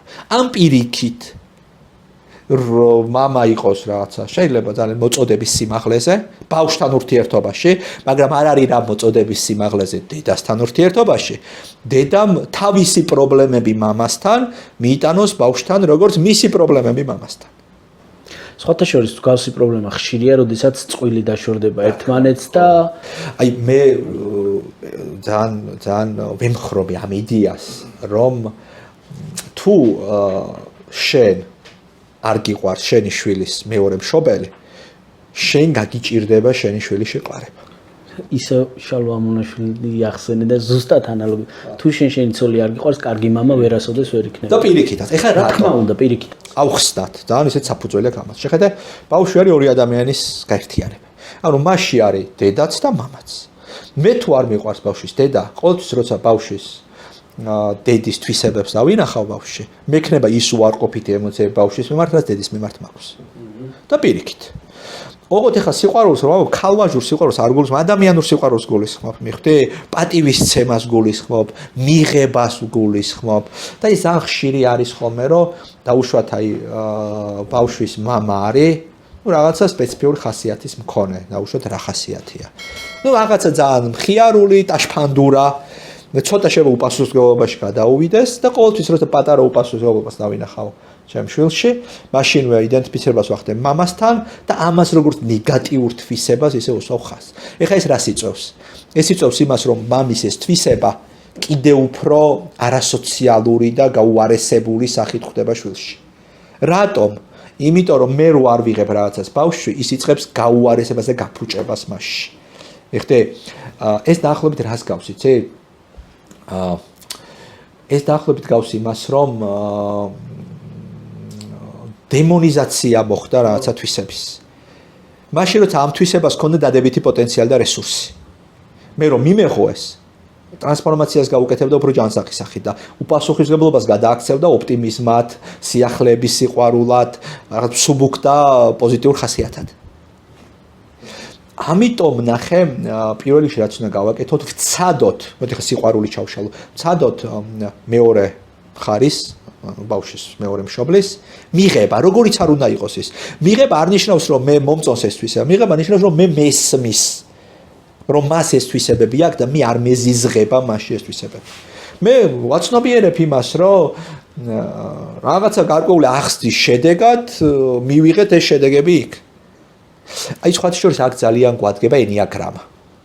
ენიაგრამა, რომელიც ფაქტიურად გიხსნის ნებისმიერი ადამიანის ხასიათი თუ ცალკეული თვისება რა ბავშვობის გამოცდილების შედეგად ჩამოყალიბდა. და ბარემ თუ გინდა ესეც გავიაროთ და თან ბავშვის ხასიათსაც პირდაპირ შევეხებით. ანუ როგორ ყალიბდება ხასიათი, როგორ მახინჯდება ეს ხასიათი, ან როგორ გაჯანსაღდება ეს ხასიათი მომავალში. კი ძალიან, იმიტომ რომ ნახე ეხა ჩემი დეფიციტები ფაქტიურად მშობლის და რომელიც ყველას გვაქვს, მე ფაქტიურად მიბიძგებს იმისკენ, რომ ბავშვში წავახალისო გარკვეული თვისებები და უნარები. მაგალითად, მოვიყვანოთ ეს მაგალითი. დაკავებული მშობლები. ну რა შეიძლება ახალგაზრდები არიან და იმიტომ არიან დაკავებული. ან რა ვიცი, თავს გამოწვევები აქვს და მოდის სახლში დაღლილი მამა. რომელსაც აღარ აქვს იმის უნარი, რომ სიყვარული და ზრუნვა გამოხატოს ბავშვის მიმართ. და ბავშვი ხედავს ამას. ბავშვი ხედავს, რომ მამას სჭირდება ზრუნვა. და ბავშვი ხედავს, რომ როდესაც მამას ჩუსტები მიუტანა, მამა ჩაეხუტა. რა ისწავლა მან? მან ისწავლა, რომ იმისთვის, რომ სამყაროსგან და სამყარო მშობელია პირველ რიგში, ხო? და მერე ფართოვდება. სამყაროსგან რომ მიიღოს სიყვარული, მან უნდა იზრუნოს სამყაროს. ასე ყალიბდება მზრუნველი ხასიათი. ენიაგრამას მიხედვით ორიანები ყალიბდებიან ასე. ეხლა მოდი განვიხილოთ ეს ხასიათი შეიძლება იყოს უფრო ჯანსაღი და კონსტრუქციული ან ჰიპერ. ნუ უფრო კონსტრუქციული აბა დედა ტერეზა შეიძლება მოვიყვანოთ მაგალითად, ხო? ეს ხასიათია ტერეზა. ხო, წარმოვიდგინეთ, წავიდე კალკუტაში, სადაც ყველაზე მეტად ჭირავა და ზრუნვა და იქ იზრუნა. შეეწირა კიდე ამას. ოლღა გურამიშვილი. ესეთი ხასიათი ქონდა და რო არ ეს ხასიათი ჩვენ ილია ჭავჭავაძეს არ გვეყოლებოდა. იმიტომ რომ ეს ხასიათი აწყობა მეორე ადამიანზე. ილიას ძალიან მძიმე ხასიათი ქონდა, დუელები და ვანო მაჩაბლის ამბავი და ნიკოლაძესთან დუელი და იქ რა ქვია, ყიფიანთანაც კი დაპირისპირებული. იმდენად მძიმე. შორის ძალიან კარგი სახეა მედია ჯაფარიძის მედიაცეკ ტიპაჟია. ფილმს რა ქვია? მზე შემოდგომის. და სანამ წვიმა გადიulides, ასევე იგივე როლს თამაშობს და მედიას ეგ ხასიათი ქონდა სხვათა შორის. რეალობაში? კი, ანუ მედია იყო დეპუტატი. ერთი ვადით აირჩიეს და სუსხების პრობლემების მოგვარებაში იყო დაკავებულიო და ერთი ესეთი кейსიც იყო პროკურორთან რომ მიდიოდა ძალიან ხშირად და ვიღაც პატიმრების განთავისუფლებას თხოვდაო. და მერე ეს პროკურორი ხუმრობდა კიდე კაი მეორე ვადით აირჩიესო, თორე პატიმარს აღარ დატოვებდა ციხეშია. იმდენად სუსხების საჭიროების ანუ ეს როლები რაც ითამაშა რეალურადაც ეგ იყო მეტი. ხო. დიდებული ადამიანია. კი, ძალიან. მაგრამ ნახე ამ ხასიათს შეიძლება ქონდეს უკიდურესი ფორმა. და ეხა ისეთ ამბავს მოგიყვებით, შეიძლება გაოცდეთ. მაგდა გებელსი, ალბათ გაგიგიათ. ალბათ გებელსის ცოლი იქნებოდა. ხო, ჟოზეფ გებელსის ცოლი და ჰიტლერის ყველაზე დიდი მხარდამჭერი. ანუ ჰიტლერზე მეტად რო სჯეროდა მისი იდეების. იმიტომ რომ ეს ხასიათი ქონდა, ზრუნავდა ამ დროს. მიხდი, მაგრამ ამ ზრუნვამ როგორი სახე მიიღო, ნახე? იმდენად დამახინჯებული სახე მიიღო, რომ ფაქტიურად ერთ-ერთი საფუძვე, ერთ-ერთი სვეტი იყო ამ იდეოლოგიის შენარჩუნების. და სხვა შორის მესამე რაიხის იმპერიაში პოზიციონირება და ესეთი წარდგენა იყო მაგდაგაბოს, ეს არის გერმანელი ქალის იდეალური სახე და გერმანელი დედის. და იმდენად მზრუნველი და ჰიტლერზე ორიენტირებული იყო, რომ 6 შვილი ყავდა. 6-ვე სახელი იწყებოდა 100H-ზე. ჰიტლერის აპატივცემულოდ.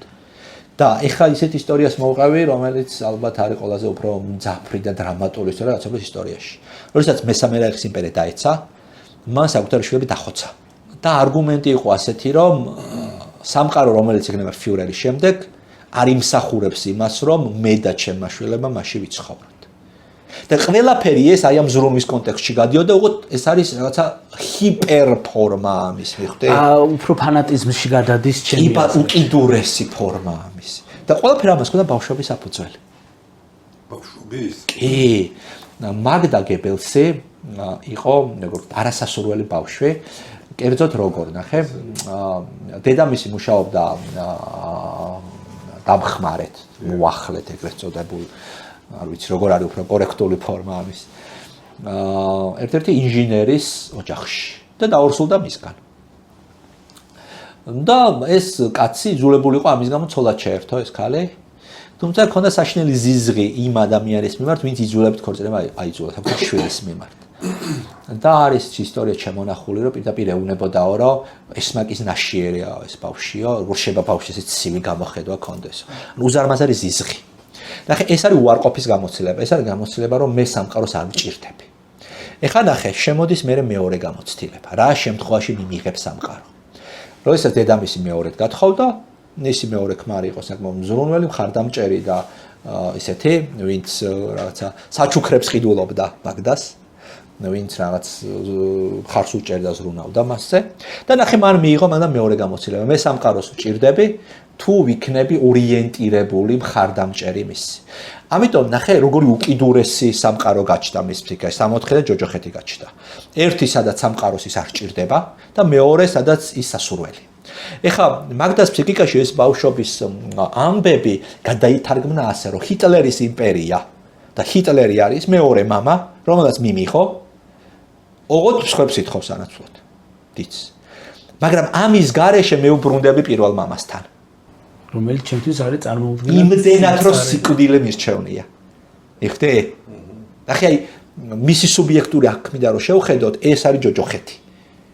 სიკვდილზე უარესი ალბათ ხო, ძნელი წარმოსახველი, მაგრამ აი ეს მის აქმაში არის სიკვდილზე უარესი. როგორც წესი ძალიან ბევრი ესეთი სუიციდის ისტორია სწორედ ამ საფუძვლის მქონია. ბევრი, რომ ისეთ რეალობაში შედის ადამიანი მისი ტრაუმული გამოცდილებიდან გამომდინარე, რომ იმ რეალობაში ყოფნას ვერ უძლებს. ჩვენია რომ მოგვდეს. კი, ვეღარ უძლებს. მაგრამ ეს ხადი სუბიექტური აღქმა, ობიექტურად ეს ასე არ არის, მაგრამ მისი განსახედან ასე. შეგვიძლია გავყვეთე ხა ამ ამბავს, არ ვიცი დრო გვაქვს კიდევ. ნახევარზე უნდა ვიყოთ ჩვენ. ფილარმონიის 10 წუთი მინიმუმ გვაქვს. რამოდენიმე ესეთი ვარიანტი მოვიყვანოთ. ნოდივ ესეთი кейსი მოვიყვანოთ, როდესაც არარეალიზებული მშობლები გვყავს. არ არეალიზებული ძალიან პირობითია, ხო? შეიძლება შენ გენერალ დირექტორი იყო ზარმაზარი კომპანიის, მაგრამ არ გქონდეს განსა რომ ბორომდე რეალისტი. ან შეიძლება იმას იყოს გამოხატა ოჯახში და ბავშვი გებულობს. კი. ან შეიძლება იყოს დიასახლისი, მაგრამ გქონდეს განსა რომ რეალიზებული ხარ. ანუ ობიექტური აღქმა რეალიზების არ არსებობს, ხო? ეხლა მე მაგალითად ბოლო დროს ვაკეთებ ძალიან კარგ სტეიკებს და როცა სტეიკს ვწავ, ძალიან რეალიზებულის განცდა მაქვს. იმაზე მეტად შეიძლება ვიდრე რაღაცა დიდ კომპანიას ტრენინგი რო ჩავატარო. მივხვდი რაღაც მომენტებში სუბიექტურია. და არარეალიზებული მშობელი და გაჩნდა ბავშვი. რომელზეც არის უზარმაზარი მოლოდინები. რომ აი შენ გახდები ფეხბურთელი, შენ ექიმი უნდა გამოხვიდე. აი ხშირად წინაპრების სახელს რო არქმევენ ხოლმე, ესეც ამის გამოხატულებაა, რომ შენ აი იმას უნდა აჯობო. არა თუ დაებსგავსო კიდე კარგი ვარიანტია, უნდა აჯობო. და წარმოიდგინე ბავშვი იბადება, მისიები. აი წარმოიდგინე ბავშვი არის ერთი ციცქრა და უკვე უზარმაზარი ტვირთიან კისერზე. და ასეთ შემთხვევაში ბავშვი რა გამოცდილებას იღებს, რომ მე როგორც პიროვნება არას არ ვჭირდები. ყველა სჭირდება ჩემი მიღწევები. და ასე ყალიბდება შედეგზე ორიენტირებული ხასიათი. ემალთად არ გიფიქრიათ, ფეხბურთი ხო გიყვართ? არ გიფიქრიათ ამ მოხუც კრიშტიანო რონალდოს რა უნდა, კაცო? წადიშო, დაისვენე. ფული გააქვს, სახელი, ყველაფერი აქვს, რა შეიძლება. გრძელებ. იმიტომ რომ აი ეს ხასიათია, რომ მე თუ მიღწევები აღარ მექნება მიმდინარე, მე აღარაფერი აღარ ნოლი ვარ. გაუფასო. მე როგორც პიროვნება არაფერი, რომ ჩემ მიღწევებით ვიძენ ღირებულებას. ამიტომ მე მუდმივად მიღწევებში უნდა ვიყო. ხო, არ ნომერ პირველი აღარ ვიქნები, ინტერესის სფერო აღარ ვიქნები, აღარ დამინახავს ხალხი ისე როგორც მწვერვალების დაპყრობაში უნდა ვიყო სულ. სულ რაღაც activity-ში უნდა ვიყო. workaholic-ები არიან ხოლმე ეს ტიპები. ნარცისული ტენდენციები აქვთ, ანუ ეგოცენტრულები არიან, რომ ხშირად უნდა აქო დაადიდებ და როცა აქებ დაადიდებ, მას აქვს განცდა, რომ იმ მისიას უახლოვდება. და ამიტომ ძალიან მოწონს. მიხდი? აი რა ტიპაჟები იბადებიან, იცი, ანეკდოტია ესეთი, რომ აი ამ ხასიათსო, დენათ უყარსო ყურადღების ცენტრში ყოფნაო, რომ პანაშვიძე აუცილებლად მიცვალებული უნდა იყოსო. ქორწილში აუცილებლად პატარძალეო. კი, აი პანაშვიძე მიცვალებული გამიგია. კი. იმიტომ რომ როცა ეს არის, მე მისიასთან ახლოს ვარ და ჩემი ბავშვი ბედნიერია. ანუ ეს არის სიხარული. უბრალოდ როგორც დავიფყარი ეს მწვერვალი და კარგა ფასი და ახალი მწვერვალი მინდა. ამიკე. ეხლა ეს შეიძლება კონსტრუქციული დოზითაც იყოს ადამიანში, ზომიერათაც იყოს. და ზომიერად იქნება იმ შემთხვევაში, თუ კი ძალიან ბევრს არ მოვითხოვთ და ბევრს არ ჩავდებთ რა. მეხუთე, ოკეი, შენ შეიძლება გქონდეს მოლოდინი, რომ შენი შვილი კარგად ისწავლოს რაღაც კარიერული მიღწევები. ექნება, მაგრამ მაინც და მაინც ნობელის პრემიას ნუ დაუსახავ მიზნად და ქვეყნის კი არა და ევროკავშირის პრეზიდენტობას ნუ დაუსახავ. ანუ ადეკვატური მიზნები და თამასები. ის მიზნები და თამასები, რასაც დაეწევა, პირველში ასაკობრივად რასაც დაეწევა. და ზოგადად მიზნებიც რო არ დაუსახოთ და თვითონ დასახოს ეს მიზნები. კიდე იდეალური. კიდე ყველაზე კაი ვარიანტია. ეგ უფრო კარგი ვარიანტია, მაგრამ მე ხა თქვი გამოდივართ იმ რეალობიდან, ეხლა ძალიან რთულია დედისთვის, რომელიც იყო ძალიან პერსპექტიული იურისტი პირობითად, კარგად სწავლობდა, მაგრამ სახლში დაჯდა, იმიტომ რომ მე ოჯახი და რაღაცა. ეხლა ის დედა პირდაპირ ბიზნესები არ დაუსახოს ვერ გადახტება. ძალიან შორია. მაგრამ შეუძლია რომ მაინც იურისტობა არ მოთხოვოს. თუ იურისტობას მოთხოვს, მაინც რაღაცა 31 წელიწადში მოსამართლეობა არ მოთხოვოს. თუ ადვოკატობას მოთხოვს, ეხლა კაი მაგალითი გამეხსენდა, ესმაკის ადვოკატი. მაგარი ფილმია. აი ზუსტად ეგ ხასიათი აქვს. თუ გახსოვთ ფილმის მთავარი ტრიგერი არის, რომ ყველა პროცესი მოგებული აქვს. კი. და მათ შორის მორალური დილემების მეორე მხარეს გადის, იმიტომ რომ გამარჯვება ამთავარი. მიხდი და ამ ტიპას ეს დილემა მუდმივად აქვს, რომ პირველი იყოს თუ რაღაცა ღირებულებები, ფასეულობები, ადამიანები გაითვალისწინოს. და როგორც ეს ტიპაჟი თუ ცოტა ისეთი რადიკალური კატეგორიის არის, ირჩევს პირველობას. აი ეშმაკის ადვოკატი რაც აირჩია თავიდან. რომ დაიცოლიც მიატოვა. აი ერთი დილემა არის, რომ ეს ალპაჩინოს პერსონაჟი ეუბნება, რომ დაანებეო პროცესს თავი წადი ცოლს მიხედევ, არავინ არ განგჩის ამის გამო. და ის ეუბნება, არაო, ჩემ თავს ვერ ვაპატიებ, ეს პროცესი ვერ მოვიგო. და ამ ტიპებს ძალიან უჭირს აპატიოს საკუთარ თავს წაგება. გახსოვთ რონალდოს და პორტუგალის საქართველოს თამაში. როგორ არ მახსოვს, გამწარებული ხელი როა უქნიელ. ხო, ლოჩოს შვილთან რომ რაღაცა პატარა ჭიჭყინა ბავშვი გაიჩიტა. ეს არის ზუსტად ეს ტიპაჟი, როცა აგებს. განსხვავებით მესისგან. მესი არ არის სხვა ერთ. ტიპი. მესის რო ეს ხასიათი კონდეს, მესი იქნებოდა ლეგენდა კი არა და სამჯერმად შედეგი იქნება. ხო, მესის არა აქვს. მესი არ თავი, მესი აკეთებს როგორ იცი? სიამოვნებას იღებს ფეხბურთს. აი რა, ქუჩაში რო ბურთი გააგორე რა. და რონალდო ესეთი შედეგი, მიზანი, ეხლა მომემზადე, ხვალ ეს დიეტა უნდა დავიცემ, იმიტომ რომ ზეგეს თამაში მაქვს. ეხლა უნდა დავიდინო 10-ზე, იმიტომ რომ ფოკუსირებული ვიყო.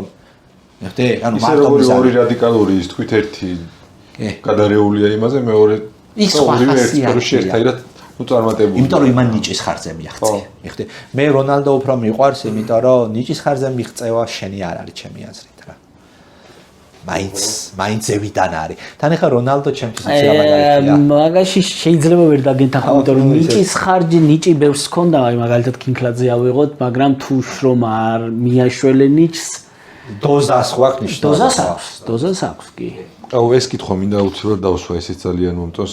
გენეტიკას აქვს მნიშვნელობა, მით უმეტეს ქართული ხასიათის. ხო, ხასიათი.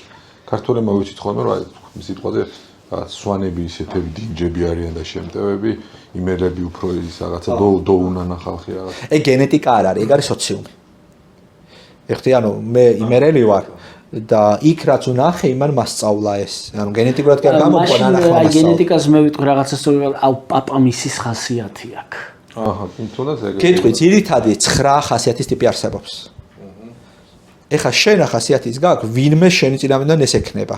წმინდა მათემატიკურად რო დავთვალოთ. აი ნახე ეხლა რამდენად ალბათობის თეორიით რომელღაცას მაინც დედა, მამა, ბიძა, თან იმ ხასიათში რაღაცები კვეთებია, მიხვდი? და შეიძლება იმას ეს ხასიათი კონდეს შენ ეს, მაგრამ რაღაცაში იკვეთებით. აი რას გავს იცი ეს რომ შენ შეიძლება ხარ პომიდორი და პაპა იყო საზამთრო. და ვიღაცამ თქვას რომ პაპა მისივით წითელია, მაგრამ რომ სხვადასხვა ტიპები ხარ, რაღაცაში იკვეთებით რა. აი გენეტიკა რა არის ახლა გეტყვი. და ბარემ ხასიათზეც ვთქვათ რომ ბერძნული სიტყვა და ნაჭდევს ნიშნავს. ნაჭდევი წარმოიდგინე. ანუ ვიღაცამ შენ ფსიქაზე ნაჭდევი. ვიღაცამ ვინ? ვის აქეს? შობენ. აი გენეტიკა არის რა? აი წარმოიდგინე შენ ხარ რაღაცა მინერალი. ეს არის გენეტიკა, რომ ან რაღაცა მარმარილო ხარ, ოქრო ხარ, ვერცხლი ხარ. მაგრამ რას გამოჩარხავენ აქედან ეს არის აღზრდა. რომ შეიძლება ოქრო ხარ, ბეჭედი გამოვა აქედან, რაღაცა ჯვარი გამოვა თუ გულსაკიდი, ეს უკვე აღზრდა. რა გამოთალეს? ხო, იმ მშობლების მიდგომებით და დამოკიდებულებებით, რაც აქვს დედას და მამას, ხო? მაგრამ ერთი ხასიათიც მოვყვე თუ მან მონიშნული რამე ესეთ კითხვა არ აქვს, ძალიან საინტერესოა, თან galaktionze მინდა რომ გადავიდე, და მიყვარს galaktionis შემოყვანა, იმიტომ რომ ძალიან მდიდარი ისა ცხოვრება ქონდა ესე. თან ფსიქოლოგისთვის მდიდარი. ეს არის ინდივიდუალისტის ხასიათი, აი როგორ ჩდებიან galaktionis ტიპაჟები. არა ნიჭით, ანუ galaktion უნდა გავყოთ. ერთი არის ნიჭი და მეორე არის ხასიათი. ნუ galaktionis ხასიათი შეიძლება ბევრი იყოს, მაგრამ ეს ნიჭი ბევრს არ აქვს. ამიტომ ვერ ვიღებთ ამდენ galaktions. ეხლა ეს რა ხასიათია? ეს არის ინდივიდუალისტის ხასიათი, მე მინდა ვიყო განსხვავებული. მე არავის არ მინდა ვგავდე. მე მინდა ვიყო უნიკალური. ეს ხასიათი აქვს galaktions, ეს ხასიათი ქონდა ფიროსმანს, ეს ხასიათი აქვს დემნა გვასალიას.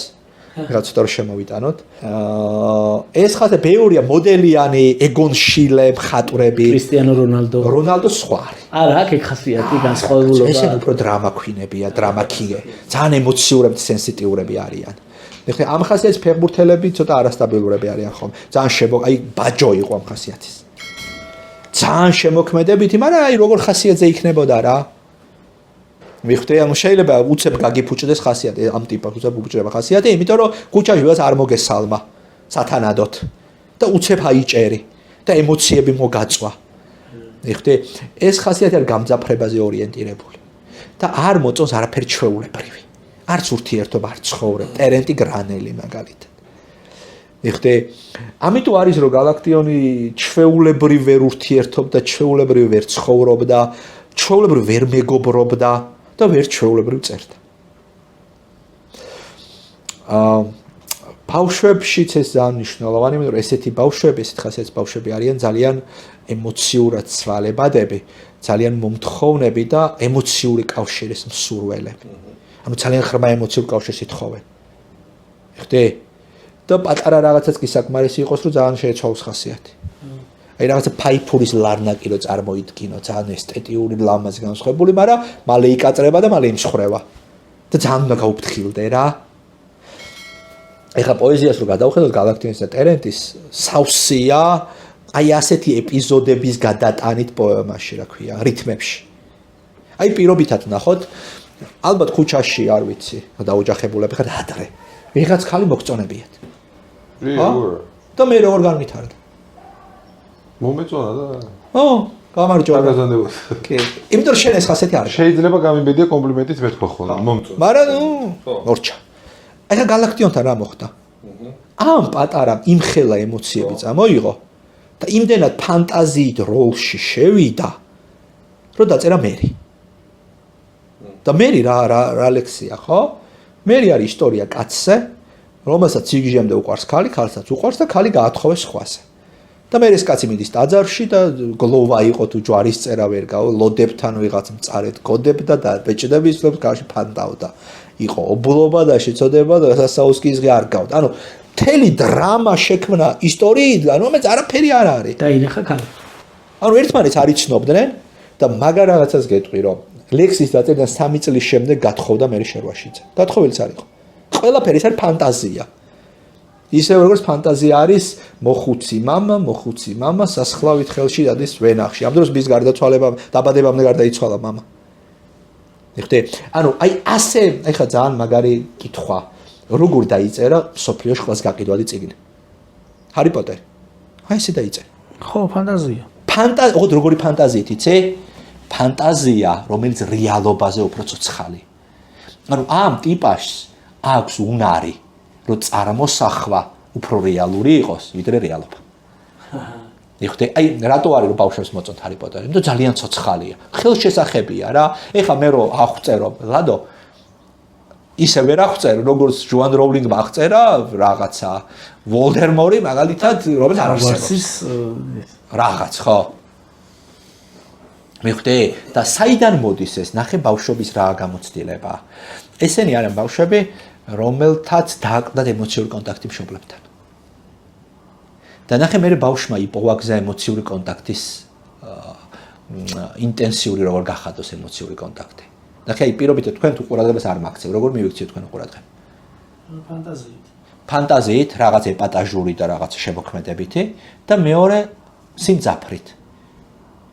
ანუ მე ხარ გითხრათ რომ დავიღალე, შეიძლება წაუყუროთ, მაგრამ აი მე როგორ დავიღალე? თქვენ არიცით რა თული დღე მქონდა. ნახე, გავამძაფრე და ამით თქვენი ყურადღება დავიჭირე. და ნახე გალაქტიონის ამოცანა ეს არის. რომ შენი სახე გულს კაწრავდე, სადაც ვიყო, როგორც ვიყო. ეს არის თავი გამოწვევა, როგორ შეიძლება შენ გულში დავრჩე. და შენ გულში დარჩენის საშუალება არის მძაფრი ემოციები და ფანტაზია. და ეს საიდან მე დაასკვნა ხო ადამიანმა? ბავშვობის გამოცდილებით, ბავშვობაში ეს ქონდა და იმუშავა ამან. და როგორ იყო გალაქტიონის ბავშვობა? მამა ადრე გარდაეცვალა, ეს სერიოზული ფაქტორია, იმიტომ რომ მთელი ტვირთი დედას დააწვა. მაშინ საკერთი დრამატული ამბავიც არის, რომ მამამ თავის მას დაუბარა, მიხედეო ჩემ ოჯახსო, მაგრამ იმან ეს ვალდებულებები არ შეასრულა და არაიო და არის მთელი ჩანაწერები, როგორ იშორებს ბიძასთან, ბიძის ამბებზე. როგორ იშორებს და მატერიალურ ნაწილს როგორ იშორებს. ხო და შესაბამისად ეხა დედას უჭირდა ემოციური საჭიროების დაკმაყოფილება შველეს, იმიტომ უფრო მატერიალურზე იყო გადართული.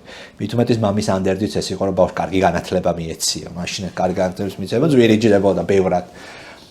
და ნახე რა ქნას ბავშვმა, როგორ შეივსოს დედის ემოციური დანაკლისი. და ერთი ესეთი ისტორია არის, რომ დედაო შედის ოთახშიო და გალაქტიონი მსისხებს კოცნისო და მივარდებაო, ჩაიხუტება რა შვები გატუნაო. ნახე რა დააფიქსირა ბავშვმა, რომ რაღაცა ეპატაჟურს ვაკეთებ, რაღაცა მძაფრს ვაკეთებ, დედა ემოციური ხდება ჩემთან მიმართებაში. ეს ნიშნავს რას? მე რაც მაკლია ადამიანებისგან. ეს შემიძლია შევიფსო იგივე გზით, რაც ბავშვობაში გავაკეთე. იხდე? და ეს ხდება საკვანძო სტრატეგია მისი ხასიათი, საკვანძო მომენტი ხდება მისი ხასიათი. ცენტრალური რგოლი ხდება, იმდენად ცენტრალური ამის იქით ვეღარ გადადის. ეხლა ჩვენ რო არ გვაქვს, თორე ძალიან საინტერესო ჰიტლერის ხასიათი და მის ბავშვობა. რომ პირდაპირ რიმეიკია მის ბავშვობის. მე მეჭობა თქვენთან დაბრუნება მოგვიწევს კიდევ. მეც ეგეთი მოიწევს. ჩვენ საჩუქარი გვაქვს. კაია. ხო, ესე იგი, როგორც თავიდან ვთქვით, Suti Power-ი არის ჩვენი მეგობარი, ეს არის ჩურჩხელები, ძაფის გარეშე, ეკოლოგიურად სუფთა და 100% ნატურალური. ანუ იმ ბავშვობის გამოსება ახალ წიწკნიდი ვერ არა, კუბიკებად არის და ძალიან მარტივად ბროწეულის ჩურჩხელა წამოვიდა პატიცემულო, განსხვავებული და ცოტა ორიგინალური, მაგრამ არაჩვეულებრივი გემოს და ბროწეული ძალიან მიყვარს. მით უმეტეს თუ გიყვარს, ძალიან კარგი ძალიან დიდი მადლობა. მოდი, ერთი კითხვაც იქნებ მოვასწროთ. გამოვშვ. უნავინებრივად პრობლემა რომ სიტყვაზე ახლა გამოკვეთილი აქვს კონკრეტული ხასიათი ჩემს შვილს. შევძლებ რომ რაღაც კორექტივები შევიტანო? კაი კითხვა, პირველში არ უნდა მინერვიულოთ, იმიტომ რაც მოხდა, ვერაფერს ვერ უშველით. ეხლა რაც გჭირდება, გავიცნოთ ჩვენი ბავშვის ხასიათი, კარგად, აი ხა ენიაგრამაში მაგრად გვეხმარება, და პირდაპირ გეუბნება, როგორი ხასიათია, გიხსნის რა თავისებურებები აქვს და როგორ უნდა მიუდგე, რომ ამ ხასიათის კარგი ვერსია იყოს. იმიტომ რომ აგერ ნახე მზრუნველი ხასიათს, კარგი ვერსიები, ხო? იგივე მიმღწევი სამიანი ტრიუმფატორი, კარგი ვერსიები აქვს.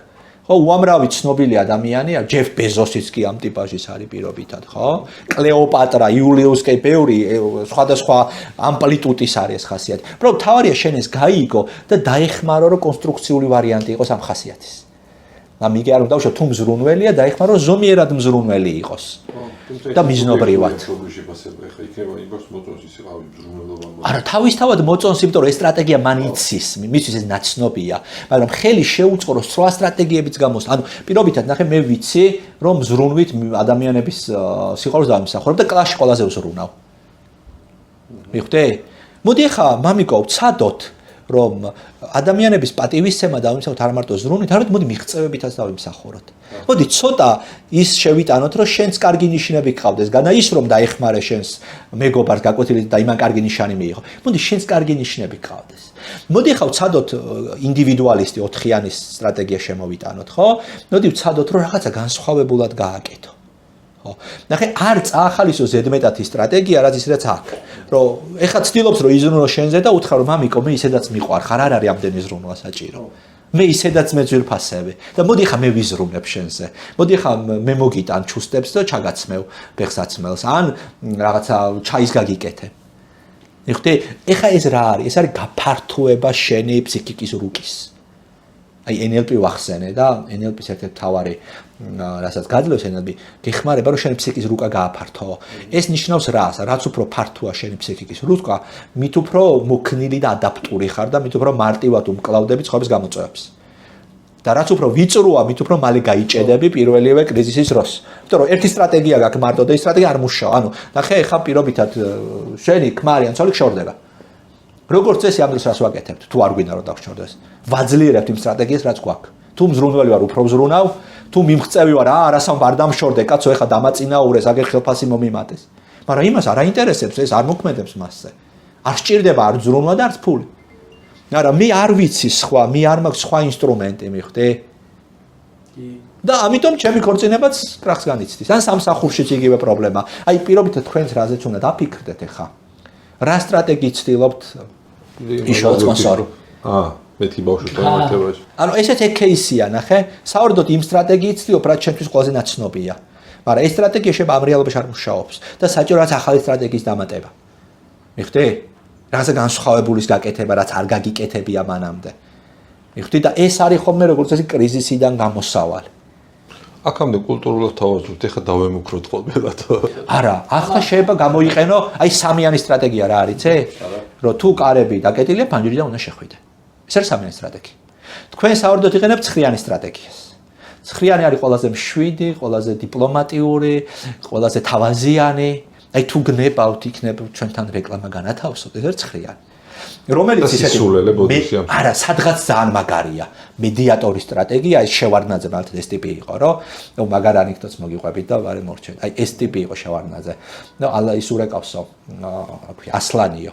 რაღაცასო ებაზრებაო და ბოლოს ეკითხებაო, რომ ბატონო ედუარდო, სად არის აქ ლოგიკაო? და ეხლა ნახე მედიატორის ტიპაში. რას პასუხობს? სად არისო აქ ლოგიკაო? სადაც შენ გინდა. მიხვდი? შევარდნაძე ეგ არ გაუჭირდა. იქ იმუშავა, ანუ შევარდნაძე რეალობაში იმუშავა. მაგრამ ჩვენ რო განვიხილოთ ეს ტიპაჟი პოლიტიკოსები, მერე ყოლი ეგეთები ვარ იმუშავა საერთოდ, ვაფშე დაიკარგნენ, ჩაიყლაპენ. ამიტომ სტრატეგიის მიზანი ის არის რომ ადაპტირდე გარემოში. ხო, სადღაც მაგარია, სადღაც არა. სადღაც მუშაობ და შენ თუ რამოდენიმე გაქვს, უკვე შეგიძლია სიტუაციურად მიუსადაგო, რომ სადღაც უფრო ისეთი იყო, რომ ეს 4 დაურეკე, იქ ვიღაც ნაცნობი ჩართე, სადღაც პირიქით ძალიან კორექტული, თავაზიანი, რაღაცა დრო და სივრცე მისცე, რომ თვითონ უბრალოდ უნდა დაიჭირო რომელი სად რა. პირველად რომ მივედი სახლში ინტერვიუზე, მთელი ღამე არ მეძინა, ნუ ჩავწერე და ცოტა ხანში მეორედაც მომიწია მისხვა და როგორ იყო ეს ბუნებრივია რომ მივედი ხო იცის რომ ჟურნალისტი მოვიდა, მაგრამ კარი რო გააღო ბატონო მიხეილ მოგბრძანდითო და მე გადავირიერო შეუარნაძე ჩემი სახელიცო და მომარდა რა იცოდა ეხა მაგრამ ესეთ რაღაცებს აქცევდა იცოდა ნახე შევარნაძე იყო ტიპაში მის სტრატეგია ეს არის რომ კარგად დაგინახე და კარგად გაგიცა ერთი ესეთი ამბავი არის საგარეო საქმეთა მინისტრი იყო მგონი ბრაზილიაში ქონდა შეხვედრა თუ სადღაც და მომოზგა რომ პრეზიდენტს ფეხბურთი მაგრად ევასება და თვითონ ფეხბურთი არ უყვარდა მაგრამ ჩაუჯდაო მაგრად დაამუღამაო რაღაცები და იმასაც უ ფეხბურთზე ებაზრებოდა და ისეთი მაგარი შედეგები წამოიღო იქიდან საერთაშორის ანალოგიური გააკეთა მაშინ უკვე საგარეო საქმეთა მინისტრი იყო და ირანში აიათოლასთან ერთ-ერთი პირველი შეხვედრა იყო და აიათოლას შესulis წინ გააფრთხილეს აიათოლას წარმომადგენელმა პიარის სამსახურმა თუ ეტიკეტის სამსახურმა რომ ყველაზე მეტი 9 საათი უნდა გაჩერდეთ და მეტი აჰა და შეაყვნენ ნახევარი 1 საათ ნახევარი 2 საათი და უკვე სერიოზული აფორიაქება როგორც საბჭოთა მხარისთვის ისე იმათთვის იმიტომ რომ ოთახში შესულია აიათოლა თარჯიმანი შევარნაძე და თარჯიმანი უკვე კატასტროფული შედეგი და გამოვიდნენ ხელგადახოვლების სიცილით ბუნებრივი აქ იუმორი ჩაურთავს და ეს იყო ერთ-ერთი ყველაზე პოზიტიური შეხვედრა აიათოლას კარიერაში რა ნუ ამან შეუსრულა ეს არის ძალიან კონკრეტული მედიატორის ფსიქოტიპის სტრატეგია რომელიც ბევრგან მუშაობს, მაგრამ როგორც ნახეთ, 2023 წლამდე მუშავა ამ სტრატეგიამ, რეალობა შეიცვალა, შევარნაძე ვერ შეიცვალა. ეხტე? და ეს სტრატეგია უკვე დრო მოჭმული, სხვა რაღაცები გვჭირდებოდა. მე როგორ გვჭირდებოდა სააკაშვილის ეს სამიანური შედეგებზე ორიენტირებული, მიზნებზე ორიენტირებული სტრატეგია. მე მაგალითად რომ მოჭამა, მე რაღაცა მოძრაობ და ეგ არის, აი რაც წეგანთქვი რომ მრავალი სტრატეგია უნდა ქონდეს მით უმეტეს პოლიტიკოს და მით უმეტეს ხელისუფალს რომ შესაბამისად ადაპტირდე გარემოში და მოერგო ეპოქას. ეპოქაზეც წეგანთქვი რომ ზოგი ეპოქა სხვა ჭირდება, ზოგი სხვა. იქ იყვნენ პოლიტიკოსები, სადაც არიან ჩვენ ოჯახებს მიხედოთ აგეჭებოდა. სადაც ჩვენ ვართ პოლიტიკოსები ხო? ილია ძალიან დიდი მადლობა. არაჩვეულებრივი გამოვიდა, ბევრი ვისაუბრეთ, დარწმუნებული ვარ იმის მეათედიც ვერ ვისაუბრეთ, რაც კონკრეტულად ამ თემაზე შეიძლება ითქვას და მომავალში მეორე ნაწილი შეგვიძლია გავაკეთოთ. ძალიან მომეწონა თქვენთან. ძალიან საინტერესო თემა იყო ბავშვი და მისი ხასიათი და არა მარტო ხასიათი, ბევრ რაღაცაზე ვისაუბრეთ დღეს. ბევრი სილა შემომაწანეთ ეხა თქვენ უნებურად. და იმედია გამომადგება ეს და იმედია ჩვენ მოყავთ. მეც ბევრი ხელი არ შემოგიბრუნებოდა. მეც ბევრი სილა ვიგრძენი და დავფიქრდი. თავარია რომ ეს ყველაფერი დავნერგოთ პრაქტიკაში, რაზეც გითხარი შვილებთან მიმართებაში და არა მარტო შვილებთან მიმართებაში, ზოგადად ჩვენი ხასიათის ორიენტაციის ამბავში. დიდი მადლობა სტუმარს, დიდი მადლობა ჩვენ მეგობრებს. მადლობა საჩუქრისთვის, სუტიფაურს და ფორტუნას. დავაგემოვნებ. კი, ძალიან გემრიელი რამეა. უზარმაზარი მადლობა ჩვენ მოყურებელს, ჩვენ მოგადა. რომელმაც გამოიწერა ჩვენი არხი და გვიყურა და რავი სპონსორობა თუ ვინმეს გინდათ ამ არაჩვეულებრივი გადაცემის ნებისმიერ დროს ზადვარ. აქ ვიტყვი რომ ძალიან მნიშვნელოვანია რომ კომპანიებმა გამოიჩინონ ინიციატივა და კარგ საქმეში ჩადონ ინვესტირება. ეს არის მთავარი მიხვდი, როდესაც მაყურებელი ხედავს კომპანიას, რომელიც კარგ საქმეში დებს ფულს, ლოიალობა ამ კომპანიისა და პროდუქტის მიმართ ძალიან იზრდება. გეთახმები ნამდვილად. ძალიან დიდი მადლობა. ბოლოს სიტყვები განსაკუთრებით კარგი იყო. უღრმესი მადლობა. აი ხართ. წარმატებები.